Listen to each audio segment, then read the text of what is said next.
Assalamualaikum warahmatullahi wabarakatuh. Perkenalkan, saya Adile Rahayu, NIM 2042067 ingin mempresentasikan mengenai uji heterokedastisitas. Yang pertama, kita menggunakan metode korelasi Spearman-Rho. Jadi sama seperti yang sebelumnya, kita membuka aplikasi Excel terlebih dahulu. Lalu kita isi datanya seperti ini, contohnya X1, X2, dan Y. Lalu kita copy datanya terlebih dahulu.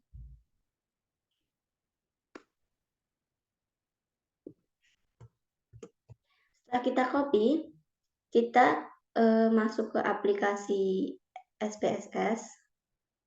Nah, di sini ada data view dan variable view. Kita paste di variable di data view. Setelah itu kita kembali lagi ke variable view. Di sini kita isi X1, X2, dan Y. Seperti data yang ada di Excel tadi. Desimalnya itu harus kita ganti 0. Dan untuk labelnya di sini saya menggunakan judul pengaruh kualitas pendidikan dan pengangguran terhadap kepadatan penduduk. Jadi untuk X1 variabel independennya itu adalah kualitas pendidikan, dan X2-nya variabel independen itu adalah pengangguran, dan Y-nya itu adalah kepadatan penduduk. Dan untuk measure-nya kita ganti scale. Lalu setelah itu kita kembali ke data view. Nah, udah berubah untuk angkanya. Lalu kita klik analis, regression linear. Lalu X1 kita ke independen, X2 juga independen. Lalu untuk Y atau kepadatan penduduk independen. Setelah itu kita klik save. Lalu di residual ini kita centang unstandard, lalu continue, dan OK. Nah, di sini itu kita abaikan untuk hasilnya. Kita kembali ke SPSS yang data view dan variable view. Di sini ketambahan ini, res ini. Lalu kita ke klik analis lagi, lalu correlate, bifurcate. Nah, di sini yang kita pakai cuma X1, X2, dan unstandard ini. Jadi yang Y tidak kepakai. Dan kita centang Spearman, lalu kita hilangkan centang person ini, lalu OK. Ini dia untuk hasilnya.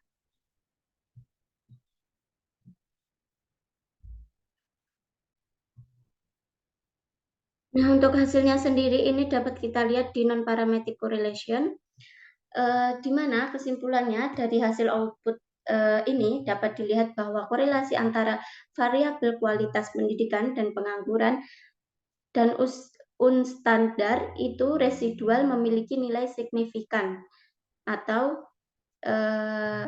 sig to toilet ini ya. Lebih dari residual memiliki lebih dari 0,05. Jadi sig to toilet ini lebih dari 0,05 karena signifikansi lebih besar dari 0,05. Karena lebih besar dari 0,05, jadi dapat disimpulkan bahwa tidak terjadi masalah heteroskedastisitas. Itu yang cara yang pertama. Jadi untuk cara yang kedua itu kita menggunakan metode grafik atau melihat pola titik-titik pada grafik regresi. Kita kembali lagi.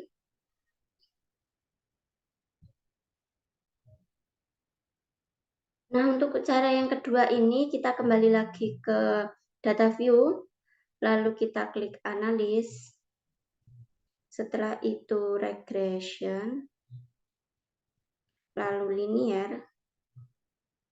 Nah, seperti ini. Lalu kita klik plot. Setelah kita klik plot, untuk ini spreadsheet-nya ini kita ganti ke kolom Y, dan ini Z rate ini kita ganti ke X. Kemudian klik tombol continue, lalu OK. Nah, dari hasil yang kedua ini dapat dilihat titik-titiknya ini. Nah, untuk cara yang kedua ini menggunakan metode grafik atau melihat pola titik-titik pada grafik regresi.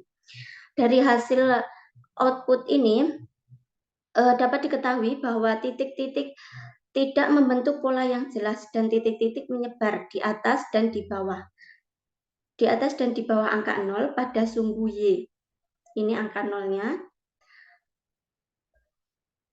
Jadi dapat disimpulkan bahwa tidak terjadi masalah heteroskedastisitas pada model regresi.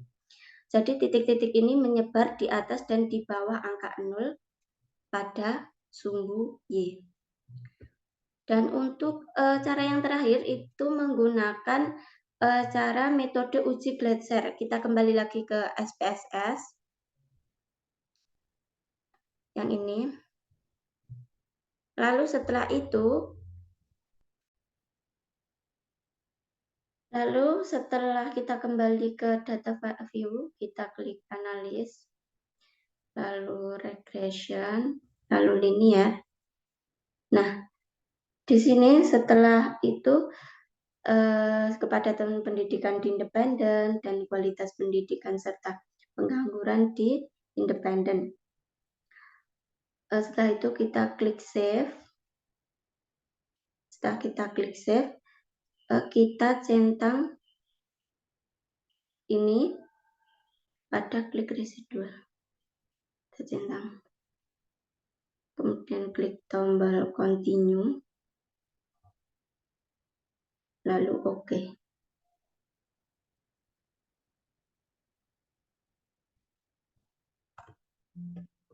Maka akan nampak hasilnya seperti ini.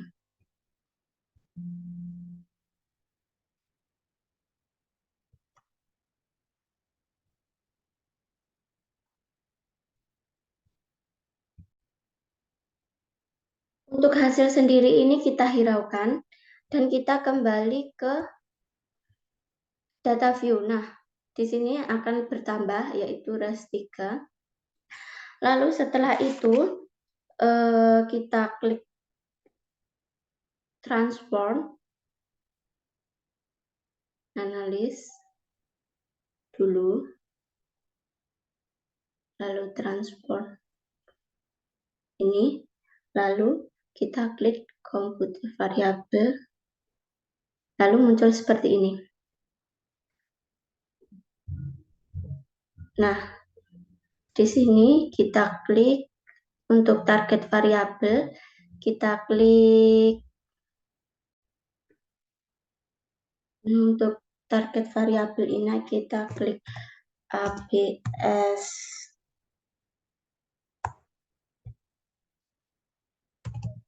res. Kemudian untuk kotak numerik ini kita klik ABS juga.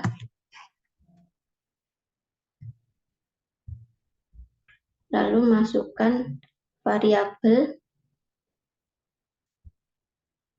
ini ke sini. Kotak numerik.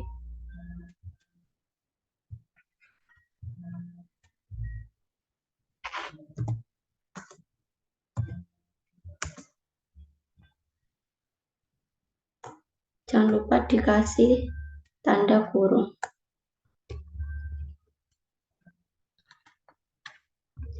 Nah, lalu setelah itu kita klik OK.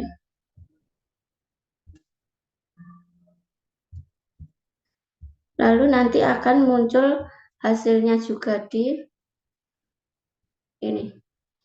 Lalu kita hiraukan untuk hasilnya, kita kembali lagi ke data view, ini tambah HBS rate. Langkah selanjutnya itu meregresi nilai variabel independen dengan absolut residual. Caranya kita klik analis, lalu regression, lalu linear. Nah, masukkan variabel ABS res ini ke kotak independen. Jadi kepadatan penduduk Y ini kita kembalikan. Lalu ABS ini kita kasih ke independen. Dan X1, X2-nya itu tetap. Setelah itu, kita klik OK.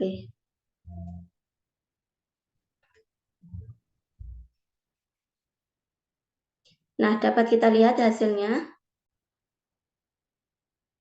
Nah, untuk metode uji Gleiser ini dapat kita lihat hasilnya di koefisien.